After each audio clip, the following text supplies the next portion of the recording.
चलिए students, so let us start the revision of our next chapter. और जो अगला चैप्टर है वो है चैप्टर नंबर 5, जो बात करता है acceptance of deposits by company. We will try to cover this chapter in maximum half an hour. जितना जल्दी हो सके उतना जल्दी ये चैप्टर कवर कर लेंगे। बहुत ही छोटा चैप्टर है, exam point of view important chapter है। इंपॉर्टेंट एज इन तुम लोगों को सारे चैप्टर्स ऑलरेडी इंपॉर्टेंट है। 15 चैप्टर 100 मार्क्स। तो यहाँ पर ये चैप्टर अगर मैं वेटेज की बात करूँ तो 4 से 8 मार्क्स के बीच में ये चैप्टर आना चाहिए। ठीक है, अच्छा नाउ विदाउट वेस्टिंग टाइम इस चैप्टर का डिस्कशन स्टार्ट करते हैं। लिखा है acceptance of deposits by companies, correct है। अच्छा, अब ये है क्या, देखो यार, कंपनी कौन है? कंपनी। कंपनी क्या करता है? कंपनी पैसा एक्सेप्ट करता है। पैसा एक्सेप्ट करता है in the form of deposits. In the form of what? Deposits. और जिसके बदले कंपनी इन्वेस्टर्स को, ठीक है, कंपनी जो है इन्वेस्टर्स को डिपॉजिट रिसीट देता है। आई रिपीट, क्या देता है? Deposit receipt. सुनना, जिस तरीके से आप लोग बैंक में एफडी करते हो, सेम उसी तरीके से कंपनी भी एफडी एक्सेप्ट कर सकता है। यस, जैसे आप लोग बैंक में एफडी करते हो, सेम उसी तरीके से आप कंपनी में भी एफडी कर सकते हो। कोई दिक्कत की बात नहीं है। लेकिन अगर कंपनी में एफडी करना है, it means company is accepting FD. और अगर कंपनी एफडी एक्सेप्ट कर रही है तो कंपनी को चैप्टर 5 फॉलो करना पड़ता है of the companies act 2013। I repeat, क्या फॉलो करना पड़ता है? Chapter 5 of the companies act 2013, correct. जिस तरीके से बैंक एफडी एक्सेप्ट करके अपने बिजनेस पर्पस के लिए पैसे को यूज करता है, उसी तरीके से कंपनी भी एफडी एक्सेप्ट करके, डिपॉजिट एक्सेप्ट करके अपने बिजनेस के लिए पैसे यूज करता है। तो अगर मैं ऐसा बोलूं कि deposit is a technique of raising funds for the purpose of business of the company, सुनना मेरी लाइन को फिर से, deposit is a technique of raising funds for the purpose of business of the company, तो ये statement एकदम absolutely correct होगा। Correct है। अच्छा, अब अगर ये चैप्टर आपको सीखना है तो आपको क्या क्या पढ़ना पड़ता है? तो आपको पढ़ना पड़ता है section 73 to 76A of the companies act 2013। साथ ही साथ आपको रूल्स पढ़ने पड़ेंगे, जो है companies acceptance of deposit rule 2014। Correct है। अच्छा, एक और बात याद रखना, ये जो हम पूरा चैप्टर पढ़ने वाले हैं, जो पूरा प्रोविजन पढ़ने वाले हैं, यानी ये जो प्रोविजन है वो किन पर अप्लाई नहीं होते? ये अप्लाई नहीं होते बैंकिंग कंपनी पर, ये अप्लाई नहीं होते एनबीएफसी पर, हाउसिंग फाइनेंस पर, या any other company as may be notified by central government. दिमाग लगाओ, बैंकिंग कंपनी अगर डिपॉजिट एक्सेप्ट कर रही है, एनबीएफसी अगर डिपॉजिट एक्सेप्ट कर रही है, हाउसिंग फाइनेंस कंपनी अगर डिपॉजिट एक्सेप्ट कर रही है, तो उनका डिपॉजिट एक्सेप्ट करना are governed by their special laws. Special law, जैसे बैंकिंग कंपनी एनबीएफसी जो है वो किसके हिसाब से करेगा? आरबीआई के हिसाब से करेगा।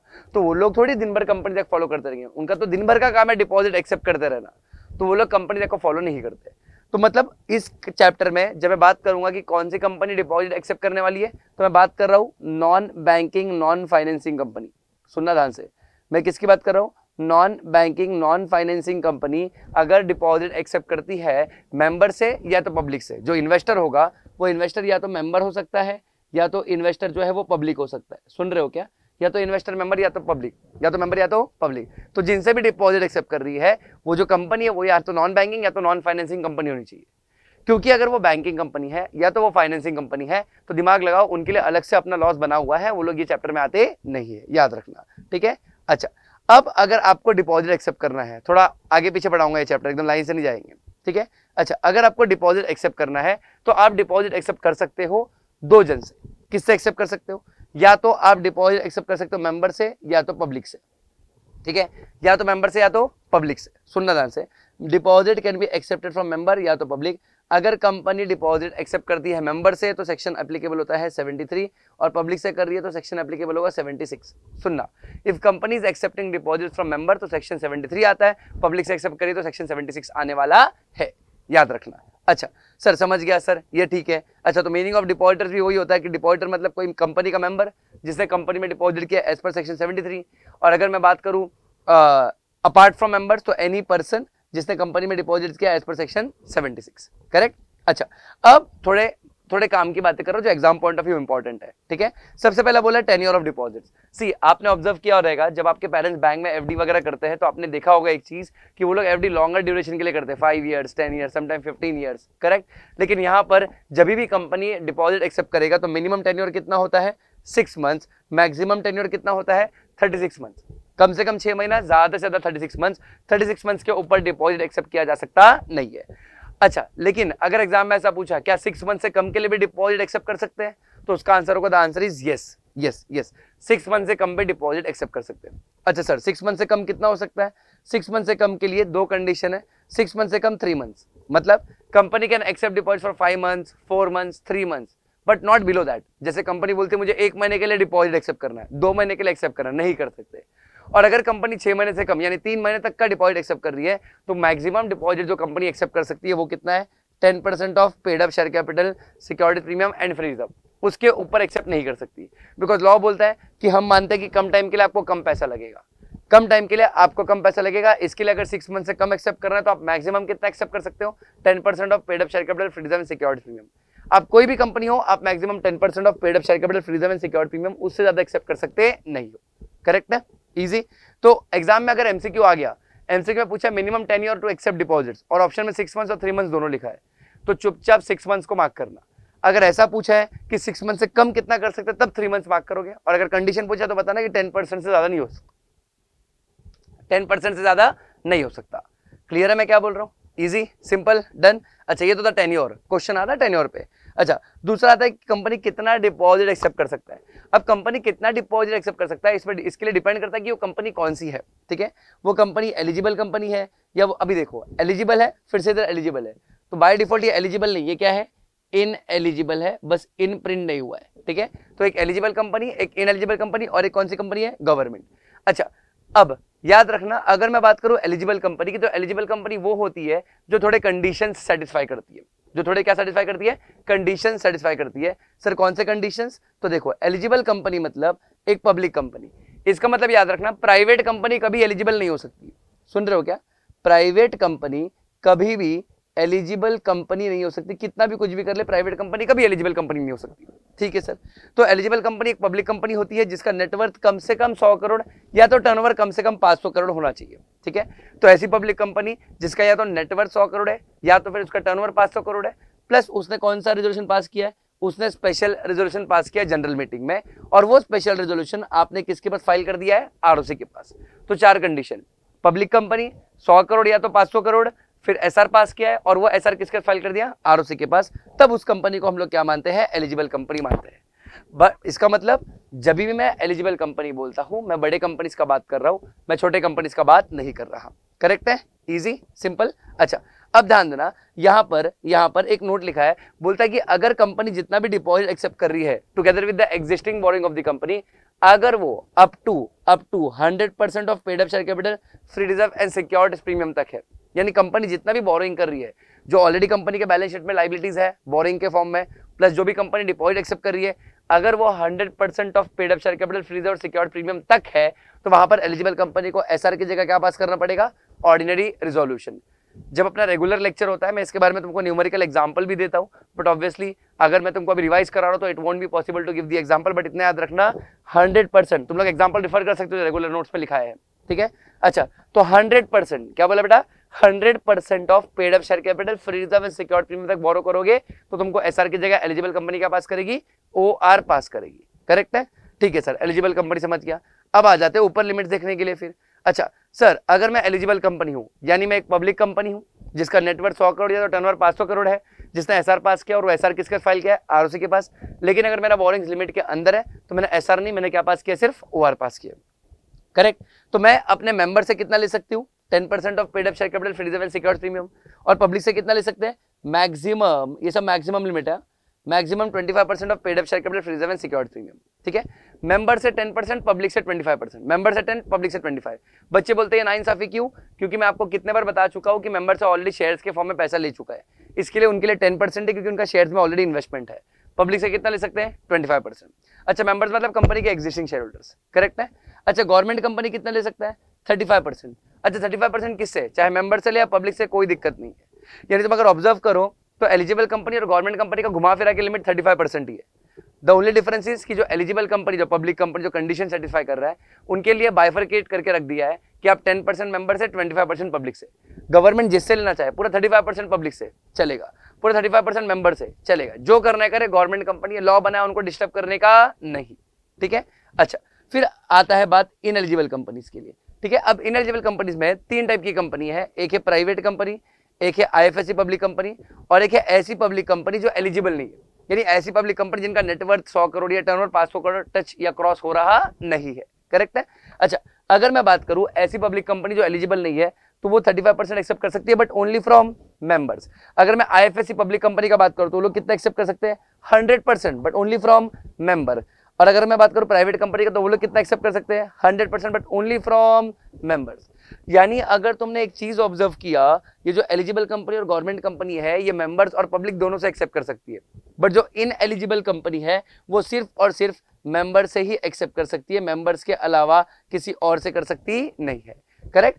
इन एलिजिबल कंपनी में 3 पार्ट है, सबसे पहला private company, second IFSC public company, और तीसरा ऐसी पब्लिक कंपनी जो कंडीशन सेटिस्फाई नहीं करती। ठीक है, मैं तो इसको लेक्चर में कैसे याद करता हूं, मैं इसको लेक्चर में याद रखता हूं, private company 100%, public company not satisfying condition 35% and IFSC public company 100%। तो लिमिट मेरा ऐसा बन जाता है 100 35 100। लिमिट कैसे बनता है 100 35 100। ठीक है, लेकिन कुछ प्राइवेट कंपनीज है, कुछ प्राइवेट कंपनीज है जो 100% से ज्यादा भी एक्सेप्ट कर सकती है। सही सुना, कुछ प्राइवेट कंपनी है जो डिपॉजिट्स 100% से भी ज्यादा एक्सेप्ट कर सकती है, और इनका लिमिट सेंट्रल गवर्नमेंट ने प्रिस्क्राइब कर रखा है। आई रिपीट, इनका लिमिट सेंट्रल गवर्नमेंट ने प्रिस्क्राइब कर रखा है, बोला अनलिमिटेड, जितना करना है करो। सर ऐसी कौन सी कंपनी? सर ऐसी प्राइवेट कंपनी जो स्टार्टअप है up to 10 years from incorporation, या फिर सर ऐसी प्राइवेट कंपनी जो कुछ कंडीशंस फुलफिल करती है। बच्चों तुमको याद होगा लेक्चर में मैं एक लाइन लिखा देता हूं इसके लिए, बी पॉइंट की बात हो रही है गरीब प्राइवेट कंपनी। कौन से प्राइवेट कंपनी की बात हो रही है? गरीब प्राइवेट कंपनी, यानी ऐसी प्राइवेट कंपनी जो कुछ कंडीशन सेटिस्फाई करे। ये तीनों कंडीशन साथ में सेटिस्फाई करना है। पहला कंडीशन, वो किसी की एसोसिएट या सब्सिडरी कंपनी नहीं है, वो किसी की एसोसिएट या सब्सिडरी कंपनी नहीं है, यहां पर मैं लिखता हूं नो सहारा। सेकंड, उनका बोरोइंग्स जो है बैंक या फाइनेंशियल इंस्टीट्यूशन से वो twice of its paid up share capital और 50 crore which ever is less, यानी मैं यहां पर प्यार से लिखता हूं गरीब बोरोइंग्स। और तीसरा, कंपनी ने कभी भी बोरोइंग्स में डिफॉल्ट नहीं कर रखा, कंपनी ने कभी बोरिंग में डिफॉल्ट कर रखा नहीं है। यानी 3 चीज याद रखना, गरीब प्राइवेट कंपनी बनने के लिए आपको 3 कंडीशन फुलफिल करनी पड़ेगी। नो सहारा, यानी आप किसी के एसोसिएट या सब्सिडरी नहीं हो। गरीब बोरोइंग्स, यानी आपका बोरोइंग्स लिमिट के अंदर है। या तीसरा, आप शरीफ हो, आपने कभी डिफॉल्ट किया नहीं है। ठीक है, तो अगर मैं ये कैटेगरी में आता हूं तो मुझे 100% से ज्यादा भी एक्सेप्ट करने मिल सकता है। तो या तो मैं स्टार्टअप हूँ फॉर 10 ईयर्स, या तो मैं गरीब प्राइवेट कंपनी हूँ जो 3 कंडीशन सेटिस्फाई कर रहा है। नो सहारा, गरीब बोरिंग्स, मैं शरीफ हूँ, तो वो लोग 100% के ऊपर भी एक्सेप्ट कर सकते हैं। करेक्ट है, इजी। और ये जो भी डिपॉजिट का लिमिट है कंपनी का, जो भी ये दिख रहा है ना तुमको 10%, 25%, फिर 100 35 100 और गवर्नमेंट के लिए 35%, ये सब एग्रीगेट लिमिट है। यानी at any point of time company में डिपॉजिट इस ये लिमिट के ऊपर होना नहीं चाहिए। Correct, easy, simple. अच्छा, अब तुम लोग को 2 बहुत ही इंपॉर्टेंट चीज बता दी, एक टेन्योर, दूसरा लिमिट्स। ठीक है, अच्छा लिमिट्स एक और बार बताता हूँ, सुनना। कंपनी अगर एलिजिबल है तो 10% मेंबर्स, 25% पब्लिक। अगर गवर्नमेंट कंपनी है 35%, जिससे करना चाहे करे, कोई दिक्कत की बात नहीं है। अगर इनएलिजिबल कंपनी तो प्राइवेट कंपनी 100%, पब्लिक कंपनी जो लिमिट सेटिस्फाई नहीं कर रहा है 35%, और आईएफएससी पब्लिक कंपनी के लिए 100% है। बट कुछ प्राइवेट कंपनी 100% के ऊपर भी कर सकता है, जो कि स्टार्टअप प्राइवेट कंपनी है अप टू 10 ईयर्स, या तो फिर ऐसी गरीब प्राइवेट कंपनी जो 3 कंडीशन सेटिस्फाई कर रही है। करेक्ट है। अब कुछ मिसलेनियस टॉपिक, अगर आपने डिपॉजिट लिया तो आपको रेट ऑफ इंटरेस्ट भी पे करना पड़ेगा। अब कंपनी रेट ऑफ इंटरेस्ट उतना ही पे करती है जितना आरबीआई एनबीएफसी को अलाउ करता है। एक और बार बोल रहा हूं, जितना आरबीआई एनबीएफसी को अलाउ करता है अपने डिपॉजिटर्स को पे करने, उतना ही कंपनी अपने डिपॉजिटर्स को पे कर सकती है, पहली चीज। सेकंड बोलता है variation in terms of deposit. एक बार आपने डिपॉजिट एक्सेप्ट कर लिया, देखो डिपॉजिट एक्सेप्ट करने के लिए सर्कुलर इशू करना पड़ता है, अभी थोड़ी देर में बताऊंगा। वो सर्कुलर होता है डीपीटी 1 में। ठीक है, तो एक बार आपने सर्कुलर इशू कर लिया, डिपॉजिट एक्सेप्ट कर लिया। कंपनी एक बार सर्कुलर इशू करके डिपॉजिट एक्सेप्ट कर लेती है, या कुछ भी terms and conditions paper work कर देती है। डिपॉजिट एक्सेप्ट करने के बाद उस टर्म्स एंड कंडीशंस में आप चेंज नहीं कर सकते। एग्जांपल के तौर पर मान लो मैंने क्या किया, मैंने 10% इंटरेस्ट रखा था डीपीटी 1, मतलब मेरे सर्कुलर में जब मैं डिपॉजिट एक्सेप्ट करने वाला था तब मैंने इन्फॉर्मेशन के लिए लोगों के लिए डीपीटी 1 इशू किया था। जैसे आप शेयर्स इशू करते हो तो प्रोस्पेक्टस इशू करते हो, वैसे यहाँ पर डीपीटी 1 इशू किया था, उसमें इंटरेस्टेड 10% लिखा था। फिर जब लोगों से पैसे आ गए, मैंने क्या किया, मैंने ये 0 गायब कर दिया और सिर्फ 1% लिखा। बोलो चलेगा क्या? Of course not. तो बोला गया है कि आप डिपॉजिट एक्सेप्ट करने के बाद टर्म्स एंड कंडीशन में कोई ऐसा चेंज नहीं कर सकते जो कि डिपॉजिट होल्डर्स के अगेंस्ट है, जो कि डिपॉजिट होल्डर्स के क्या है, अगेंस्ट, प्रिजुडाइज, मतलब अगेंस्ट है डिपॉजिट होल्डर्स के। आप 10 का 11% कर दो चलेगा, लेकिन 10 का 9 करोगे नहीं चलेगा, समझ रहे हैं। फिर क्रेडिट रेटिंग लेनी पड़ती है, बताऊंगा, अभी आएगा आगे वापस। बट क्रेडिट रेटिंग क्या होता है कि जो भी कंपनी है जो डिपॉजिट एक्सेप्ट कर रही है, खास करके एलिजिबल कंपनी के लिए कंपलसरी है, शैल लिखा है, देखो हर एलिजिबल कंपनी साल में एक बार कम से कम क्या लेती है, क्रेडिट रेटिंग लेती है। और जो भी उनका रेटिंग आएगा वो उनको आरओसी के पास फाइल करना पड़ता है डीपीटी 3 में। क्रेडिट रेटिंग देने वाला जो एजेंसी होता है उसको हम लोग प्यार से क्रेडिट रेटिंग एजेंसीज बुलाते हैं। एग्जाम्पल के तौर पर क्रिसिल। ये लोग कंपनी को रेटिंग देते हैं कि आपको कंपनी में इन्वेस्टमेंट करना चाहिए कि नहीं, रिकमेंडेशन होता है, रेटिंग देख के इन्वेस्ट करें। जैसे आपका IMDb का रेटिंग होता है, जैसे आपका मूवीज का रेटिंग होता है, वैसे यहाँ पर कंपनी के सिक्योरिटीज का भी रेटिंग होता है, करेक्ट। और फिर सवाल उठता है जॉइंट डिपॉजिटर्स। यस, क्या सर जॉइंट नाम पर डिपॉजिट कर सकते हैं? हाँ। जैसे 2 जन ने मिलकर डिपॉजिट कर दिया? हाँ। 3 जन ने मिलकर डिपॉजिट कर दिया? हाँ। 4 जन ने मिलकर डिपॉजिट किया? ना। मैक्सिमम जॉइंट होल्डर जो है वो कितने हो सकते हैं? 3। मैक्सिमम जॉइंट होल्डर्स जो कितने हो सकते हैं, तो हम लोग कितना लिखेंगे? 3। 3 के ऊपर जॉइंट होल्डर्स हो सकते हैं? नहीं है। करेक्ट है, इजी सिंपल। तो देखो मैंने आपको टेन्योर बता दिया कितना है, 6 मंथ, 36 मंथ, 6 मंथ से कम 3 मंथ और 10% ज्यादा नहीं हो सकता। मैंने आपको लिमिट्स बता दिया, लिमिट्स के साथ साथ 4 पॉइंट बताए कि रेट ऑफ इंटरेस्ट कितना होगा, आप वेरिएशन नहीं कर सकते, आप क्रेडिट रेटिंग लेना पड़ेगा, एलिजिबल कंपनी के लिए मस्ट है, इनएलिजिबल कंपनी नहीं लेगी तो भी चलेगा। And third one is joint promisors. क्या बोला? जॉइंट प्रोमिसर, जो मैक्सिमम कितने हैं? 3। लेकिन अगर आपको डिपॉजिट एक्सेप्ट करना है तो आप ऐसे ही डिपॉजिट को एक्सेप्ट नहीं कर सकते। डिपॉजिट एक्सेप्ट करने के लिए कंडीशंस है, और सबसे पहले कंडीशन आता है सेक्शन 73 में। अब देखो सेक्शन 73 का हेडिंग क्या बोलता है? बोलता है prohibition on acceptance of deposit from public. यार हमने स्टार्टिंग में, चैप्टर के स्टार्टिंग में सीखा था कि सेक्शन 73 में लिखा है कंपनी डिपॉजिट एक्सेप्ट करेगा मेंबर से। आई रिपीट, कंपनी डिपॉजिट किससे एक्सेप्ट करेगा? मेंबर से एक्सेप्ट करेगा। पब्लिक से करने के लिए सेक्शन 76 फॉलो करना पड़ता है। तो जब हम 73 लिख रहे हैं, इसका हेडिंग बोलता है prohibition on acceptance of deposit from public, इसका मतलब एक्सेप्टेंस किससे करना है? मेंबर्स। अगर मेंबर से डिपॉजिट एक्सेप्ट करना है तो कंपनी को सबसे पहले ऑर्डिनरी रेजोल्यूशन पास करना पड़ेगा, प्लस कंपनी को सर्कुलर इशू करना पड़ेगा फॉर्म DPT-1 में, है ना। सर्कुलर इशू करेगा तो उसमें आपको अपना फाइनेंशियल पोजीशन दिखाना है, आपका क्रेडिट रेटिंग अगर होगा तो वो दिखाना है, आपके कितने नंबर ऑफ डिपॉजिटर्स ऑलरेडी है वो बताना है, उनके टुवर्ड्स कितना अमाउंट ड्यू है वो बताना है। अच्छा, नंबर ऑफ डिपॉजिटर्स और अमाउंट ड्यू उनके लिए होगा जिन कंपनी ने ऑलरेडी डिपॉजिट एक्सेप्ट कर रखा है, करेक्ट। या फिर सच अदर डिटेल्स एज में बी प्रिस्क्राइब। जो भी सर्कुलर इशू करोगे उसको आपको एटलीस्ट 30 डेज पहले किसके पास फाइल करना है? ROC के पास फाइल करना है। फिर जब भी कंपनी डिपॉजिट एक्सेप्ट करती है, बताया था मैंने, पूरा कैलकुलेशन भी दिखाता हूँ, आगे एक टेबल भी आएगा, मैं क्लास में पूरा समझाता भी हूँ। जब भी कंपनी डिपॉजिट एक्सेप्ट कर रही है तो अगले साल जितना डिपॉजिट मैच्योर होने वाला है, अगले फाइनेंशियल ईयर में, ध्यान से सुनना, अगले फाइनेंशियल ईयर में जितना डिपॉजिट मैच्योर होने वाला है उसका 20% अभी से ही अपने को कहाँ रखना है? डिपॉजिट रिपेमेंट रिजर्व अकाउंट में। और डिपॉजिट रिपेमेंट रिजर्व अकाउंट जो बनेगा वो शेड्यूल बैंक के पास बनेगा, याद रखना। एग्जाम में पूछ सकते हैं कि कौन सा बैंक के पास होगा? शेड्यूल बैंक के पास होना चाहिए डिपॉजिट रिपेमेंट रिजर्व अकाउंट। हर साल 30 अप्रैल या उसके पहले आपको 20% तो कम से कम डालना पड़ेगा, करेक्ट है, इजी। ताकि जब नेक्स्ट ईयर जाए और डिपॉजिट के रिपेमेंट का बात हो तो अपने पास कम से कम 20% तो हो, क्योंकि जब कंपनी डिपॉजिट एक्सेप्ट करती है तब कंपनी को मजा आता है, लेकिन रिपेमेंट के टाइम बैंड बच जाता है, बोलते पैसा नहीं है, तो इसके लिए पहले से 20% अलग करके रखो।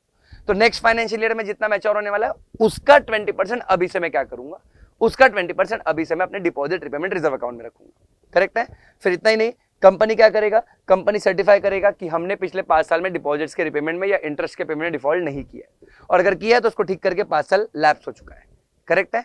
और अगर सिक्योर डिपॉजिट है तो क्या क्रिएट किया है? सिक्योरिटी क्रिएट किया है। अगर तुम सिक्योरिटी क्रिएट नहीं करते या फिर सिक्योरिटी कम वैल्यू का क्रिएट करते हो, जैसे डिपॉजिट्स का रिपेमेंट वैल्यू 150 करोड़ है, 150 करोड़ है, बट आपने सिक्योरिटी क्रिएट की 120 करोड़, 130 करोड़, तो भी उसको अनसिक्योर्ड डिपॉजिट माना जाएगा।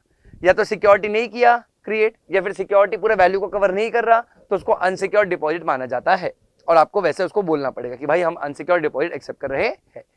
तो अगर आपको मेंबर से डिपॉजिट एक्सेप्ट करना है तो भाई सिंपल है, ऑर्डिनरी रेजोल्यूशन, सर्कुलर इशू करना है DPT-1, फिर वो 30 डेज पहले ROC के फाइल करना है, 20% आपको DRR में डालना है शेड्यूल बैंक के पास, और आपको अगर आपको डिक्लेरेशन देना है कि आपने 5 साल में डिफॉल्ट नहीं किया, और डिफॉल्ट किया तो 5 साल खत्म हो चुका है उसको करके ठीक करके, एंड सिक्योरिटी क्रिएट करना पड़ेगा in case of which deposit secure deposit. लेकिन जो ऊपर A to D पॉइंट बोला है, A से लेके D पॉइंट तक, यानी सर्कुलर इशू करना, ROC के पास सर्कुलर फाइल करना, डिपॉजिट रिपेमेंट रिजर्व क्रिएट करना, और कंपनी ने डिफॉल्ट नहीं किया है इसके बारे में डिक्लेरेशन देना, ये कुछ प्राइवेट कंपनी पर अप्लाई नहीं होता। देखो लिखा है point A to D shall not apply to private company. कौन सी प्राइवेट कंपनी? ऐसी प्राइवेट कंपनी जिन्होंने अप टू 100% ऑफ नेटवर्थ ही बोरो किया है डिपॉजिट्स के फॉर्म में। ऐसी प्राइवेट कंपनी जो डिपॉजिट एक्सेप्ट कर रही है अप टू 100% ऑफ नेटवर्थ, मतलब वो लोग ने बहुत ज्यादा डिपॉजिट एक्सेप्ट नहीं किया है, तो इसके लिए उन लोगों को एग्जामिशन है A to D फॉलो करने की जरूरत नहीं है। मान लो एक प्राइवेट कंपनी जिनके 3 ही मेंबर है, अब वो लोग आपस में क्या ही सर्कुलर देंगे, वो लोग आपस में क्या ही सर्कुलर देंगे ही नहीं, तो ROC के पास क्या ही फाइल करेंगे, क्या ही डिक्लेरेशन देंगे, तुम समझ रहे हो। तो A to D उन पर अप्लाई होता नहीं है। या फिर ऐसी startup company for a period of 5 years from incorporation, अब देखो ऊपर भी स्टार्टअप पढ़ा हमने, ठीक है, वहां पर 10 ईयर्स है, यहाँ पर कितना ईयर्स है 5 ईयर्स, बताता हूँ लेक्चर में भाई। या फिर ऐसी प्राइवेट कंपनी जो कंडीशंस फुलफिल कर रही है, याद आ रहा है कुछ ऐसा गरीब प्राइवेट कंपनी, अभी बताया था गरीब प्राइवेट कंपनी, जिसमें हमने क्या सीखा था, नो सहारा, फिर गरीब बोरिंग्स, और तीसरा क्या सीखा था, तीसरा सीखा था मैं शरीफ हूं। आई रिपीट, क्या सीखा था, मैं शरीफ हूं। बोलो बच्चों हाँ या ना। तो ये 3 प्राइवेट कंपनी के कैटेगरी में अगर आप आते हो तो आपको A to D अप्लाई होता नहीं है, आप एग्जेम्प्टेड हो, ठीक है। अच्छा, फिर याद आया, अगर आप डिपॉजिट एक्सेप्ट करो तो उसको रिपेमेंट भी करना पड़ेगा as per terms and conditions. फिर अगर आपने टर्म्स एंड कंडीशंस के हिसाब से रिपेमेंट नहीं किया तो जो भी अग्रीव्ड डिपॉजिटर है वो किसके पास एप्लीकेशन देगा, NCLT के पास। फिर NCLT कंपनी को ऑर्डर देगा कि भाई जितना भी जिसका बाकी है पैसा पे करिए डैमेजेस के साथ, ठीक है। और फिर बोला जो DRR अकाउंट है वो एक ही पर्पस के लिए यूज होगा, वो क्या है, for the purpose of repayment of deposits. I repeat, for the purpose of repayment of deposits, और किसी पर्पस के लिए आप यूज कर सकते नहीं हो, ठीक है। ये कंडीशंस थे सारे, क्या किससे एक्सेप्ट करने के लिए, डिपॉजिट मेंबर से एक्सेप्ट करने के लिए। एक और बार बताओ तो आपको क्या पास करना है, ऑर्डिनरी रेजोल्यूशन पास करना है, सर्कुलर इशू करना है DPT1 में, वो सर्कुलर RCS फाइल करना है, आपको DRR क्रिएट करना है, 20% अमाउंट डालना है उसमें, आपको बताना है कि पिछले 5 साल में कोई डिफॉल्ट नहीं था, आपको ये भी बताना है कि अगर सिक्योरिटी क्रिएट की है, सिक्योरिटी डिपॉजिट एक्सेप्ट किया तो क्या क्रिएट किया है, सिक्योरिटी। बट बीच के जो A to D है वो कुछ प्राइवेट कंपनी पर अप्लाई होते नहीं। फिर जब आप डिपॉजिट एक्सेप्ट करोगे उसका रिपेमेंट करना पड़ेगा टर्म्स एंड कंडीशंस के हिसाब से, रिपेमेंट नहीं किया तो ट्राइब्यूनल के पास चले जाएंगे वो लोग, और अगर आपने DRR क्रिएट किया तो उसका सिर्फ एक ही यूज होगा, वो है रिपेमेंट ऑफ डिपॉजिट्स। करेक्ट है, सेक्शन 73 आपके सामने पूरा खोल डाला। अब 73 खोलने के बाद हम कहां पहुंच गए, 76 पे। 76 में हम लोग को बोला गया है कि अगर आपको पब्लिक से डिपॉजिट एक्सेप्ट करना है, आई रिपीट, किससे डिपॉजिट एक्सेप्ट करना है, पब्लिक से, तो क्या कंडीशन है। ऊपर तो मेंबर्स के पढ़े, अब पब्लिक के पढ़ रहे हैं। याद रखना, पब्लिक से डिपॉजिट सिर्फ और सिर्फ कौन सी कंपनी कर सकती है, या तो एलिजिबल कंपनी या तो गवर्नमेंट कंपनी। रेगुलर लेक्चर में तो मैं गवर्नमेंट कंपनी को एलिजिबल ही बुलाता हूं, गवर्नमेंट कंपनी हमेशा एलिजिबल है, ठीक है। याद रखना, इनएलिजिबल कंपनी सिर्फ मेंबर से कर सकती है ना। अच्छा, जो ऊपर का 73 बताया तुम लोगों को, वो सारे कंपनीज के लिए, चाहे पब्लिक हो, प्राइवेट हो, एलिजिबल, इनएलिजिबल, क्योंकि मेंबर से तो सभी लोग कर सकते हैं एक्सेप्ट, करेक्ट। लेकिन 76 सिर्फ और सिर्फ एलिजिबल या तो गवर्नमेंट कंपनी के लिए। अब देखो बोला है जो भी सेक्शन 73 के प्रोविजन है वो मुटाटिस मुटांडिस, मतलब same to same, same to same मतलब एज इट इज अप्लाई हो जाएंगे for accepting deposit from public, ठीक है। बट 2 एडिशनल कंडीशन है। पहला, इनके लिए क्रेडिट रेटिंग मस्ट है, मतलब कंपलसरी आपको क्रेडिटिंग कम से कम साल में एक बार तो अपडेट करना पड़ेगा। और सेकंड, अगर आपने सिक्योर्ड डिपॉजिट एक्सेप्ट किया है तो आपको अपने एसेट्स पर चार्ज क्रिएट करना पड़ेगा within 30 days. Within how many days, 30 days आपको एसेट्स पर चार्ज क्रिएट करना पड़ेगा, as simple as that, correct है। ये 2 कंडीशन एक्स्ट्रा है। वहां पर अगर आप मेंबर से एक्सेप्ट कर रहे हो तो क्रेडिट रेटिंग कंपलसरी नहीं होता, लेकिन अगर पब्लिक से एक्सेप्ट कर रहे हो, एलिजिबल कंपनी है, क्रेडिट रेटिंग कंपलसरी ऑब्टेन करना पड़ता है। क्लियर है, इजी। तो देखो अब तुम कौन से पोजीशन पे हो, तुमको टेन्योर पता है, तुमको अमाउंट पता है, तुमको 73 और 76 की कंडीशन पता है। 73 इंपॉर्टेंट है, 73 हो गया तो 76 भी हो जाएगा। लेकिन यार तुमको मैंने बताया ना सर्कुलर इशू करना पड़ता है DPT1 में, करेक्ट है। अब वो सर्कुलर कैसे इशू करता है तो डिपेंड करता है कि मैं कौन से कंपनी का बात कर रहा हूँ, ठीक है। अच्छा, सर्कुलर इशू करने के लिए हम लोग रूल कौन सा फॉलो करते हैं, 4। जो ऊपर हमने पढ़ा लिमिट्स, टेन्योर, वो सब रूल 3 में दिया था, ठीक है। अगर सर्कुलर इशू करना है तो 2 पार्ट है, एक इनएलिजिबल कंपनी के लिए है, और तुम नीचे जाओगे देखोगे तो उधर मैंने लिख रखा है एलिजिबल कंपनी के लिए, ठीक है। एक इनएलिजिबल कंपनी और एक कौन सी कंपनी है, एलिजिबल। अगर इनएलिजिबल कंपनी को सर्कुलर इशू करना है तो मैं आपको रेगुलर लेक्चर में हमेशा बताता हूं कि कंपनी सर्कुलर DPT1 में देगा, ठीक है। अच्छा, इनएलिजिबल कंपनी सिर्फ किसको देगा सर्कुलर, ये सर्कुलर मेंबर्स को ही जाएगा, क्योंकि वो लोग मेंबर से ही डिपॉजिट एक्सेप्ट कर सकते हैं। अच्छा, कैसे जाएगा, registered post with acknowledgement due, RPAD होता है ना। इसका मतलब जनरल क्लॉजेस में भी बताता हूं मैं, डिपॉजिट्स के चैप्टर में बताता हूं जब रेगुलर सिखाता हूं। फिर speed post and bye electronic mode, correct है, इजी सिंपल। तो मेंबर्स को ऐसे देना है। अब जो भी सर्कुलर है, कंपनी चाहे तो, में लिखा है चाहे तो, उसको 2 न्यूज़पेपर में प्रिंट करवा सकती है, या तो इंग्लिश न्यूज़पेपर या तो एक इंग्लिश न्यूज़पेपर और एक वर्नाकुलर लैंग्वेज न्यूज़पेपर। चाहे तो, कंपलसरी नहीं है पब्लिश करवाना, चाहे तो पब्लिश करवा सकती है। फिर जो भी सर्कुलर होगा कंपनी का DPT1, उसमें एक सर्टिफिकेट देगा स्टैट्यूटरी ऑडिटर कि कंपनी डिपॉजिट्स एक्सेप्ट जो कर रही है वो कंपनी एक्ट के हिसाब से कर रही है और कंपनी ने पिछले 5 साल में कोई डिफॉल्ट नहीं किया है, करेक्ट है। और जो भी सर्कुलर है वो किसके अथॉरिटी के अंडर इशू होगा, कंपनी के बोर्ड ऑफ डायरेक्टर्स के अथॉरिटी के अंडर इशू होगा, करेक्ट है। और जो आपका सर्कुलर है, जो आपका सर्कुलर आपने इशू किया है वो जिंदगी भर वैलिड नहीं होता, यानी कंपनी ने एक बार सर्कुलर इशू कर दिया तो उसके बेसिस पे कंपनी जिंदगी भर डिपॉजिट एक्सेप्ट नहीं कर सकती। जो भी सर्कुलर है वो कब तक वैलिड रहेगा, तो जिस साल आपने इशू किया था उस साल plus 6 months from the closure of financial year, या तो फिर जिस दिन कंपनी का एजीएम हो रहा है जहां पर फाइनेंशियल स्टेटमेंट डिस्कस होने वाले हैं, या फिर अगर एजीएम नहीं हुआ तो लास्ट डेट जिस दिन एजीएम हो जाना चाहिए था। बेटा एजीएम का डेट कैलकुलेट करने के लिए कंडीशन है सेक्शन 96 में, अगर याद होगा तो, करेक्ट है। तो आपका सर्कुलर जो DPT1 है उसका वैलिडिटी कब तक रहता है, जिस साल इशू किया उस साल तो रहेगा, प्लस साल खत्म होने के बाद 6 मंथ्स तो रहेगा ही रहेगा। फिर 6 मंथ्स या तो फिर डेट ऑफ एजीएम, या तो फिर जिस दिन एजीएम हो जाना चाहिए था, अगर एजीएम नहीं हुआ तो जिस दिन एजीएम हो जाना चाहिए था। तीनों में से जो भी अर्लियर वाला डेट होगा, विचएवर इज अर्लियर वाला डेट होगा, वहां तक आपका सर्कुलर वैलिड रहेगा। जैसे फाइनेंशियल ईयर खत्म होने से 6 मंथ्स 30 सितंबर होता है। कब होता है? 30 सितंबर। बट मेरा एजीएम हो गया 15 सितंबर को, तो मेरा सर्कुलर कब तक वैलिड रहेगा? 15 सितंबर तक, करेक्ट है। याद रखना लॉ में क्या लिखा है, हर साल एक फ्रेश सर्कुलर इशू होगा। हर फाइनेंशियल ईयर में कंपनी को अगर डिपॉजिट एक्सेप्ट करना है तो there will be a fresh circular, there will be circular, fresh circular, correct है, याद रखना। तो अगर एग्जाम में क्वेश्चन आ गया कि बताइए कि इन एलिजिबल कंपनी सर्कुलर कैसे इशू करती है, तो पहले बोलना कि मेंबर्स को ही इशू कर सकती है। DPT1 में इशू करेगी, रजिस्टर्ड पोस्ट, एक्नॉलेजमेंट ड्यू से स्पीड पोस्ट या इलेक्ट्रॉनिक मोड, चाहे तो 2 न्यूज़पेपर में पब्लिश कर दे। अच्छा, उसमें स्टैट्यूटरी ऑर्डर का सर्टिफिकेट अटैच्ड होगा, फिर BOD की अथॉरिटी के अंदर सर्कुलर इशू होता है, और वैलिडिटी कब तक रहेगा, करेक्ट है। अगर मैं बात करूं एलिजिबल कंपनी का, अब देखो एलिजिबल कंपनी जब सर्कुलर इशू करेगी तो सबको इशू करेगी, मेंबर्स, पब्लिक, सबको। अब पब्लिक को थोड़ी पोस्ट कर सकती है, पब्लिक का एड्रेस थोड़ी है, समझ रहा है। देखो जब भी कंपनी प्रोस्पेक्टस इशू करती है तो क्या प्रोस्पेक्टस किसी पर्टिकुलर पर्सन को इशू करती है कि it is open for all, कहते it is open for all. तो वैसे ये जो एलिजिबल कंपनी अगर DPT1 इशू करेगी, it is open for all, तो लोग इशू करते circular in the form of advertisement, in the form of what, advertisement. Company DPT1 का एडवर्टाइजमेंट कर देती है, कितने न्यूज़पेपर में? 2, इंग्लिश और वर्नाकुलर। इधर शैल लिखा है, ऊपर एडवर्टाइजमेंट ऑप्शनल था, यहाँ पर कंपलसरी करना पड़ेगा, ठीक है। अच्छा, फिर अगर कंपनी का वेबसाइट है तो वेबसाइट पे ही पोस्ट करना पड़ेगा, ये भी पॉइंट ऊपर नहीं था। फिर जो भी एडवर्टाइजमेंट हो BOD की अथॉरिटी के अंदर होगा, और आप जब सर्कुलर इशू करो तो आपको 30 डेज पहले किसके फाइल करना पड़ेगा? ROC के पास फाइल करना पड़ेगा। अच्छा, यहाँ पर भी वो पॉइंट है, अगर कंपनी यहाँ पर भी सर्कुलर इशू करे 30 डेज पहले किसके फाइल करना पड़ेगा? 30 डेज पहले आपको ROC के पास फाइल करना पड़ेगा, जो कि हमने ऊपर पढ़ लिया है, 73 में ये था लाइन ऑलरेडी, ठीक है।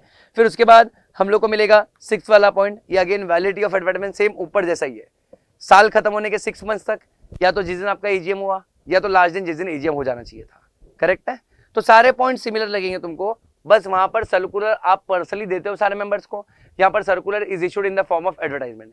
वहां पर सर्कुलर इशू करना, वहां पर मतलब इनएलिजिबल कंपनी के लिए ऑप्शनल है न्यूज़पेपर में पब्लिश करना, यहाँ पर न्यूज़पेपर में पब्लिश करना कंपलसरी है। वहां पर वेबसाइट वाला पॉइंट नहीं था, यहाँ पर वेबसाइट वाला पॉइंट है।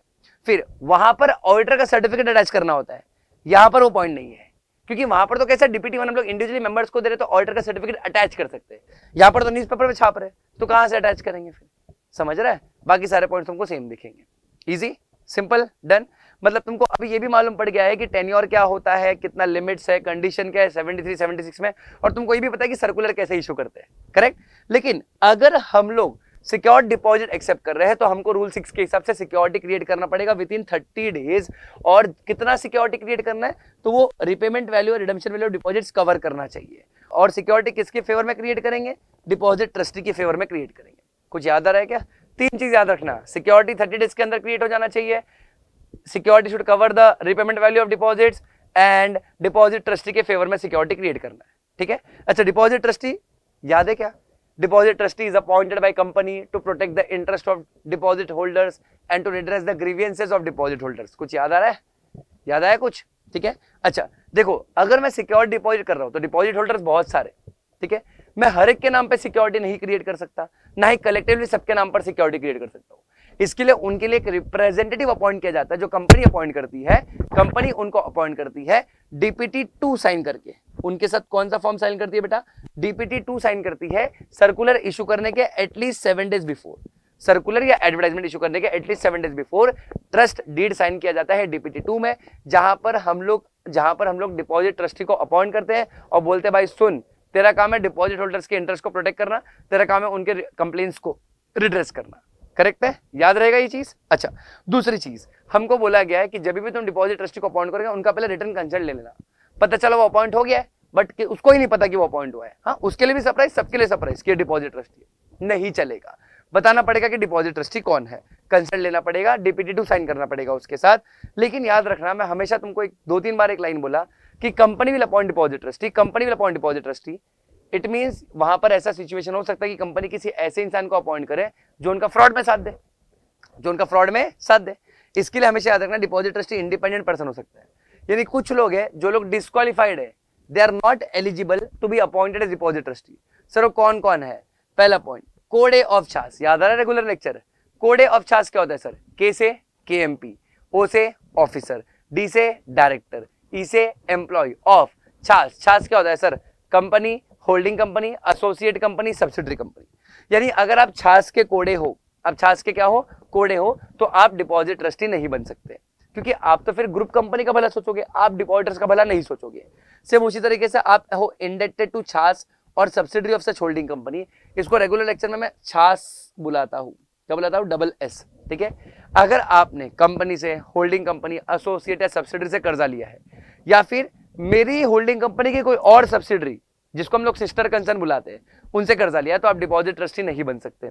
या फिर आपका कंपनी के साथ पिक्यूनरी यानी मॉनेटरी रिलेशनशिप है, पैसों का रिलेशनशिप है, तो भी डिपॉजिट ट्रस्टी नहीं बन सकते। या फिर आपने कंपनी के डिपॉजिट्स के लिए गारंटी दी है, तो भी आप डिपॉजिट ट्रस्टी नहीं बन सकते। या फिर कोई भी ऐसा इंसान जो पॉइंट वन यानी जो ये पॉइंट है उससे रिलेटेड है, कंपनी के director, KMP, officer, employee of छाछ से अगर आप रिलेटेड हो, तो भी आप डिपॉजिट ट्रस्टी नहीं बन सकते। क्लियर है? और एक बार डिपॉजिट ट्रस्टी अपॉइंट कर दिया तो आप उसको टाइम के पहले निकाल नहीं सकते, और निकालना है तो बोर्ड मीटिंग बुलानी पड़ेगी, और जितने डायरेक्टर्स आएंगे, याद रखना जितने डायरेक्टर आएंगे हमें सारे डायरेक्टर्स का कंसेंट लेना पड़ेगा, सारे डायरेक्टर्स का लेना पड़ेगा, कंसेंट लेना पड़ेगा। क्लियर है? Easy, simple. अच्छा, ये जो रूल 10, 11, 12 एकदम चिंदी पॉइंट है, उसमें से रूल 12 काम का जो बताऊंगा तुमको, जब भी कंपनी डिपॉजिट एक्सेप्ट करेगा उसके लिए डिपॉजिट रिसीट इशू करेगा with in how many days? 21 days. जिस दिन से कंपनी को पैसा मिला 21 डेज के अंदर आपको रिसीट मिल जाएगा। जैसे बैंक का एफडी रिसीट कैसे होता है, सिमिलर तरीके से कंपनी का भी डिपॉजिट रिसीट आपको 21 डेज के अंदर मिल जाएगा। क्लियर है? एक और सिंपल टॉपिक, जब भी कंपनी डिपॉजिट एक्सेप्ट करता है, किन किन से डिपॉजिट एक्सेप्ट किया उनका डिटेल्स याद थोड़ी करेगा, ना ही टैटू बनवाएगा। कंपनी क्या करेगा? कंपनी उसके लिए एक अलग से रजिस्टर मेंटेन करता है, जो कि रजिस्टर ऑफिस में मेंटेन किया जाएगा, जिसमें डिपॉजिट होल्डर्स का नाम, एड्रेस, पैन, उनका गार्डियन अगर माइनर है तो डिटेल्स नॉमिनी का, deposit receipt number, date and amount of each deposit, समझ रहे हो? ये सब चीजें उसमें रिकॉर्ड करनी है। बेसिकली डिपॉजिट होल्डर्स के बारे में रिकॉर्ड करना है रजिस्टर ऑफ डिपॉजिट्स में।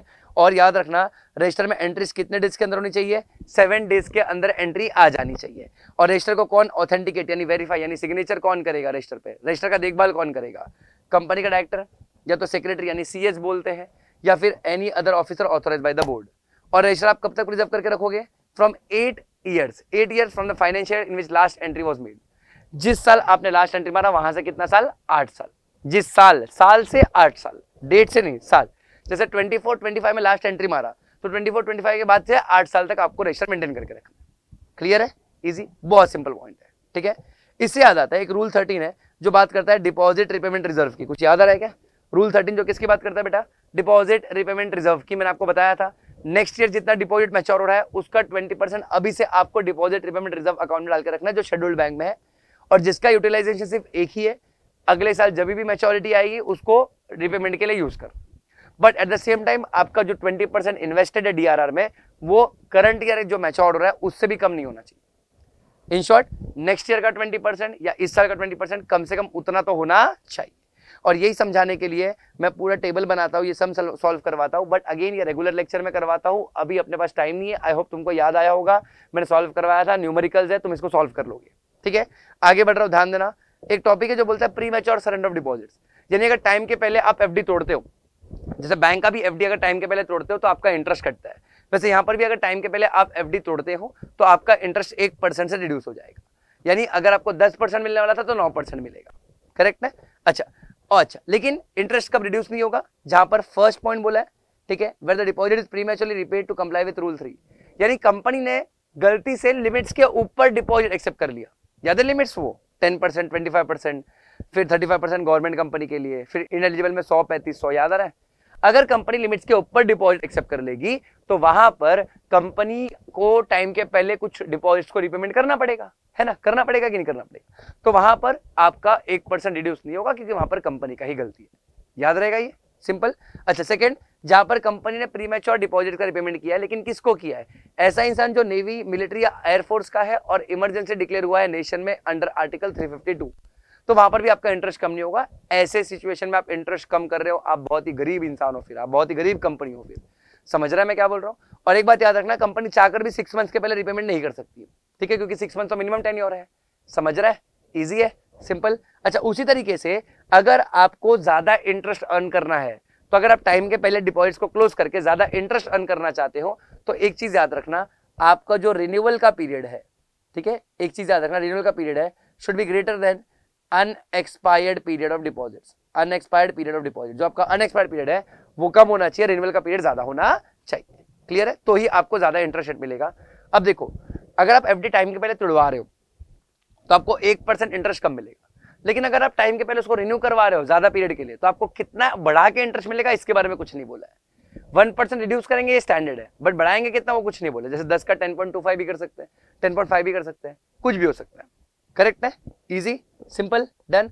और इसके लिए यहाँ पर लिखा नहीं, बट एक चीज याद रखना, आपके रेगुलर नोट्स में लिखा होगा, तो कॉम्पैक्ट नोट्स है, उधर पे लिखा है कि अगर कोई भी part of the year 6 months या उससे ज्यादा है तो उसको हम नेक्स्ट ईयर राउंड ऑफ कर देंगे। जैसे फॉर एग्जांपल 1 ईयर 7 मंथ्स है, 1 ईयर 7 मंथ्स है, तो हम उसको कितना काउंट कर लेंगे? 2 ईयर्स, इंटरेस्ट वगैरह कैलकुलेट करने के लिए। यही अगर 1 ईयर 4 मंथ है तो हम कितना काउंट कर लेंगे? 1 ईयर। यानी 6 मंथ्स या उससे ज्यादा है तो आगे की तरफ बढ़ जाना, 6 मंथ से कम है तो नीचे की तरफ आ जाना, इंटरेस्ट कैलकुलेट करने के लिए। वो सिर्फ यहाँ ही होता है, ठीक है। अच्छा, उसके बाद एक सेक्शन 74 है, इतना इंपॉर्टेंट नहीं है, रेगुलर लेक्चर में भी एकदम एंड में सिखाता हूँ।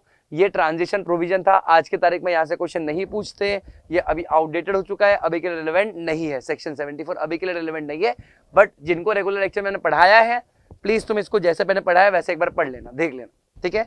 अच्छा, उसके बाद इधर देखो, आ जाओ, अगर तुम इस पूरे चैप्टर का नॉन कंप्लायंस करोगे तो सबसे पहले तो रूल 17 की पेनल्टी क्या बोलती है कि अगर आपने टाइम लेट रिपेमेंट किया डिपॉजिट्स का, तो आपको इंटरेस्ट देना पड़ेगा 18% पर एनम का, ठीक है, इंटरेस्ट देना पड़ेगा। अच्छा, फिर सेक्शन 76A क्या बोलता है? 76A बोलता है कि कंपनी अगर कोई भी टर्म्स एंड कंडीशंस का नॉन कंप्लायंस करता है, 73 से लेकर 76A तक किसी भी टर्म्स एंड कंडीशंस का बैंड बजाता है, तो कंपनी पर फाइन लगेगा मिनिमम 1 करोड़ या तो twice the amount of deposit which ever is lesser, maximum 10 crore तक जा सकता है। और ऑफिसर पर कितना लगेगा? 7 साल तक का जेल हो सकता है, प्लस आपको फाइन लगेगा 25 लाख से लेके 2 करोड़ तक का। और अगर ये साबित हुआ कि आपने फ्रॉड किया तो सेक्शन 447 कॉम्प्लीमेंट्री आ जाएगा। करेक्ट है? Easy, simple. ये सारे हो गए आपके terms and conditions of deposit. सारे क्या हो गए? आपके terms and conditions of deposits कि आप डिपॉजिट्स कैसे एक्सेप्ट कर सकते हो, क्या कर सकते हो, एक्सेट्रा एक्सेट्रा। लेकिन तुमको एग्जाम में यहां से भी क्वेश्चन आता है कि डिपॉजिट्स का मीनिंग क्या होता है। अच्छा, अब देखो डिपॉजिट्स का डेफिनेशन, ठीक है, ज्यादा अप्रोप्रिएट वर्ड में यहां पर क्या लिख सकता हूं? डेफिनेशन ऑफ डिपॉजिट्स 2 क्लॉज 31 में दिया। सी, मैंने आपको पूरा चैप्टर बता दिया, सारे टर्म्स एंड कंडीशन बता दिए, बस अब ये चैप्टर जो है बस ये अभी खत्म होने पर है। एक लास्ट चीज, और बच्चे क्या करते हैं, अक्सर बोलते हैं इतना बड़ा डेफिनेशन कौन पढ़ेगा? अबे सालो तुम पढ़ोगे, सी ऐसे ही बनोगे क्या? पढ़ना तो पड़ेगा, ठीक है। अच्छा, अब देखो डेफिनेशन क्या बोलता है, और क्वेश्चन पूछते हैं, मैं बार बार बोलता हूँ, रेगुलर लेक्चर में 1.5 से 2 घंटा सिर्फ मैं ये डेफिनेशन याद करवाता हूँ, अगर तुमको याद होगा तो, है ना। तो अब मैं तुमको सारे डेफिनेशन याद करवा दूंगा, देखो कैसे मैंने पढ़ाया था, क्या क्या बोल के पढ़ाया था, ठीक है। अब ध्यान देना, बोला है 2 क्लॉज 31 के हिसाब से। इनको पूछा कि डिपॉजिट्स क्या होता है, ये बोला इधर हम बताएंगे। 2 क्लॉज 31 में क्या बोला है? बोला कोई भी रिसीव्ड ऑफ मनी, कंपनी कोई भी पैसा रिसीव कर रही है, चाहे वो डिपॉजिट्स हो या लोन हो, उसको हम डिपॉजिट मान लेंगे। अब देखो कितना वाहियात लिखा है, बोला है कोई भी पैसा रिसीव करे उसको हम क्या मान लेंगे? डिपॉजिट्स। तो कंपनी ने गुड्स बेचा, पैसा आया, क्या वो डिपॉजिट है? क्या कंपनी ने एडवांस लिया गुड्स सप्लाई करने के लिए, क्या वो डिपॉजिट है? बैंक से लोन लिया, क्या वो डिपॉजिट है? डिबेंचर इशू किया, क्या वो डिपॉजिट है? फॉरेन बैंक से लोन लिया, क्या वो डिपॉजिट है? कमर्शियल पेपर इशू करके लोन लिया, क्या वो डिपॉजिट है? म्यूचुअल फंड लोगों से पैसा लेकर मार्केट में इन्वेस्ट करता है, तो जब लोगों से पैसा ले रहा है, क्या वो डिपॉजिट है? The answer is no. तो कोई भी ऑर्गेनाइजेशन अगर वो पैसा रिसीव करे तो वो डिपॉजिट नहीं होता। इसके लिए एक्सेप्शन दे रखे, क्या दे रखे? एक्सेप्शंस। रूल 21C, जैसे पहला एक्सेप्शन बोलता है आप कोई पैसा रिसीव कर रहे हो गवर्नमेंट से, state government, central government, local authority, statutory body या एनी सोर्स जिसका गारंटी किसने दिया है, सेंट्रल गवर्नमेंट या स्टेट गवर्नमेंट, उसको डिपॉजिट नहीं बुलाते। तो सर उनसे पैसा मिला तो क्या बुलाएंगे? वो लोग जो बोल के पैसा दे रहे हैं, जैसे गवर्नमेंट डोनेशन बोल के पैसा दे रहा है, सब्सिडीज बोल के पैसा दे रहा है, ग्रांट्स बोल के पैसा दे रहा है, इनकम टैक्स रिफंड बोल के पैसा दे रहा है, तो जैसा पैसा मिल रहा है वैसा उसको बुलाएंगे, वो डिपॉजिट नहीं होता। या फिर आपको पैसा मिला है कहाँ से? आपको पैसा मिला है स्टैट्यूटरी अथॉरिटी से, या तो आपको पैसा लोन या फाइनेंशियल असिस्टेंस बैंक या फाइनेंशियल इंस्टीट्यूशन से मिला है, या फिर आपको लोन या फाइनेंशियल असिस्टेंस मिला है फॉरेन बैंक से, फॉरेन एजेंसी से, मल्टीलेटरल फाइनेंशियल इंस्टीट्यूशन से, इंटरनेशनल बैंक से, तो उसको डिपॉजिट नहीं बुलाते। क्योंकि ये लोग जब डिपॉजिट एक्सेप्ट करते हैं, जैसे अगर मैं फॉरेन से डिपॉजिट एक्सेप्ट कर रहा हूँ तो उसके लिए फैमा है, फैमा आरबीआई का अप्रूवल लगता है। अगर मैं बैंक वगैरह से लोन ले रहा हूँ तो उसके लिए लोन अग्रीमेंट है कंपनी और बैंक के बीच में। समझ रहे हो मैं क्या बोल रहा हूँ, है ना। तो इन सब जगह से पैसा मिलेगा तो उसको डिपॉजिट नहीं बुलाएंगे। जैसे एग्जाम में अगर क्वेश्चन आ गया कि गवर्नमेंट से पैसा मिला, is it deposit? The answer is no. Exam में क्वेश्चन आ गया फॉरेन बैंक से पैसा मिला, is it deposit? The answer is no. ठीक है। अच्छा आगे बढ़ रहा हूँ। अगर कंपनी को कोई पैसा मिलता है bye issuing money market instrument या कमर्शियल पेपर तो वो डिपॉजिट नहीं है, बिकॉज कंपनी जब भी मनी मार्केट इंस्ट्रूमेंट्स के बारे में बात करता है, कमर्शियल पेपर के बारे में बात करता है, तो मनी मार्केट इंस्ट्रूमेंट्स को रेगुलेट करता है आरबीआई, और उसके लिए आरबीआई का प्रोविजन अप्लाई होगा, यहाँ पर कंपनी का प्रोविजन अप्लाई नहीं होगा। करेक्ट। फिर एक कंपनी को दूसरे कंपनी से पैसा मिला जिसको इंटर कॉर्पोरेट डिपॉजिट बुलाते हैं, या फिर सिक्योरिटीज एप्लीकेशन मनी मिला है जिसके बदले आपको शेयर्स अलॉट करना है 60 डेज के अंदर, अलॉट नहीं किया तो रिफंड करना है 15 डेज के अंदर। अच्छा, ना ही 60 डेज में अलॉट किया ना ही 15 डेज में रिफंड किया तो 75 डेज के बाद उसको क्या बुलाएंगे, डिपॉजिट बुलाएंगे। 75 डेज तक डिपॉजिट नहीं बुलाते। ठीक है। फिर कंपनी को पैसा मिला है कंपनी के डायरेक्टर से या तो relative of director of private company, उसको भी डिपॉजिट नहीं बुलाना है, हम नहीं बुलाते, लेकिन वो डायरेक्टर का ओन फंड होना चाहिए, खुद का फंड होना चाहिए, बोरोड फंड नहीं होना चाहिए। और जितना पैसा डायरेक्टर से मिला है या तो फिर डायरेक्टर के relative, in case of private company, relative का डायरेक्टर का रिलेटिव सिर्फ प्राइवेट कंपनी में देखना है, राइट। तो जो भी मिला है वो आपको डायरेक्टर रिपोर्ट में बताना पड़ेगा। Clear, easy, simple. फिर आपको पैसा मिला है डिबेंचर या बॉन्ड इशू करके, उसको डिपॉजिट नहीं बुलाएंगे, लेकिन अगर वो कन्वर्टेबल डिबेंचर है तो कन्वर्जन 10 साल के अंदर हो जाना चाहिए इक्विटी शेयर्स के अंदर। और अगर वो सिक्योर्ड डिबेंचर है तो आपको सिक्योरिटी क्रिएट करनी है टेंजिबल प्रॉपर्टी पर, shall not be created upon intangible, मतलब टेंजिबल प्रॉपर्टी पर सिक्योरिटी क्रिएट करनी है और सिक्योरिटी का वैल्यू डिबेंचर को कवर करना चाहिए। करेक्ट है। अच्छा, लेकिन अगर वही कोई आपने डिबेंचर इशू किया जो अनसिक्योर्ड या नॉन कन्वर्टेबल है, जैसे ऊपर किसकी बात हुई, कन्वर्टेबल और सिक्योर्ड की, अगर अनसिक्योर्ड और नॉन कन्वर्टेबल डिबेंचर की बात हो रही है तो वो स्टॉक एक्सचेंज पर लिस्टेड होना चाहिए एज पर सेबी रेगुलेशंस, तब उसको हम डिपॉजिट नहीं बुलाएंगे। करेक्ट। फिर आपको अपने एम्प्लॉय से पैसा मिला है, उसको भी डिपॉजिट नहीं बुलाते, लेकिन वो एम्प्लॉय के एनुअल सैलरी से ज्यादा नहीं होना चाहिए और वो अमाउंट पर कोई भी इंटरेस्ट नहीं होना चाहिए। फिर आपको कुछ पैसा मिला है ट्रस्ट में, कंपनी को ट्रस्ट में कुछ पैसा मिला है तो उसको भी डिपॉजिट नहीं बोलेंगे, बट कंपनी उस पर कोई इंटरेस्ट पे करेगी नहीं। ठीक है। Any amount receive by the company in trust will not be considered deposit provided it does not carry any interest. In trust no interest. जैसे अगर रिलायंस फाउंडेशन की बात करूं तो दुनिया भर से उनके पास डोनेशन आता है। ठीक है। अब डोनेशन क्यों दे रहे, लोग ये भरोसा कर रहे हैं कि वो लोग हमारा पैसा अच्छे कामों के लिए यूज करेंगे, तो रिलायंस फाउंडेशन जो भी डोनेशन रिसीव कर रहा है वो उनके लिए डिपॉजिट नहीं है, वो डोनेशन ही होगा। ठीक है। फिर कंपनी को पैसा मिला है, क्यों पैसा मिला है, बिजनेस करने के लिए, एडवांस पैसा मिला है बिजनेस करने के लिए, गुड्स वगैरह सप्लाई करने के लिए, या फिर पैसा मिला है फॉर सप्लाइंग इमूवेबल प्रॉपर्टी, या फिर पैसा मिला है एज अ सिक्योरिटी डिपॉजिट, या फिर एडवांस मिला है for long term capital project, या फिर एडवांस मिला है for providing future services in the form of warranty, या फिर एडवांस मिला है सेक्टोरल रेगुलेटर से, या फिर एडवांस अमाउंट मिला है towards subscription towards print media और इलेक्ट्रॉनिक मीडिया, तो इनको भी हम डिपॉजिट नहीं बुलाते। रेगुलर लेक्चर में हर एक चीज का एग्जांपल लिखवाता हूँ साइड में, इनको भी हम डिपॉजिट बुलाएंगे नहीं, प्रोवाइडेड जो दी गई कंडीशन है वो सेटिस्फाई हो रही है, क्योंकि ये जो भी एडवांस मिला है वो हमको बिजनेस के लिए, हमारे काम धंधे के लिए मिला है। समझ रहे हो मैं क्या बोल रहा हूँ। ठीक है।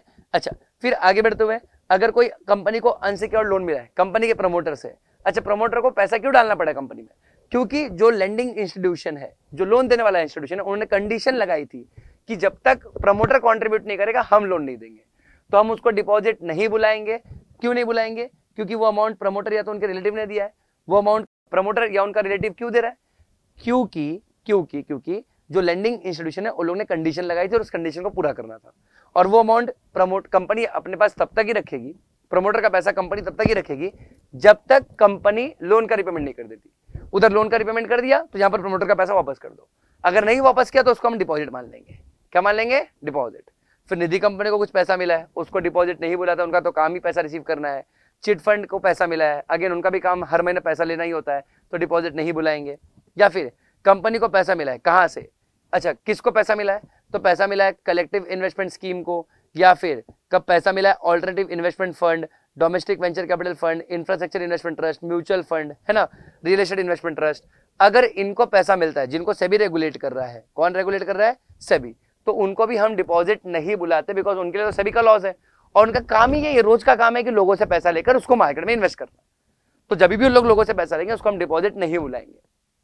समझ रहे हैं। And last but not the least, अगर कोई स्टार्टअप कंपनी है जिसको पैसा मिला है कम से कम 25 लाख, मैक्सिमम 10 साल के लिए, याद रखना मिनिमम कितना लाख है, 25 लाख, मैक्सिमम कितने साल के लिए, 10 साल के लिए।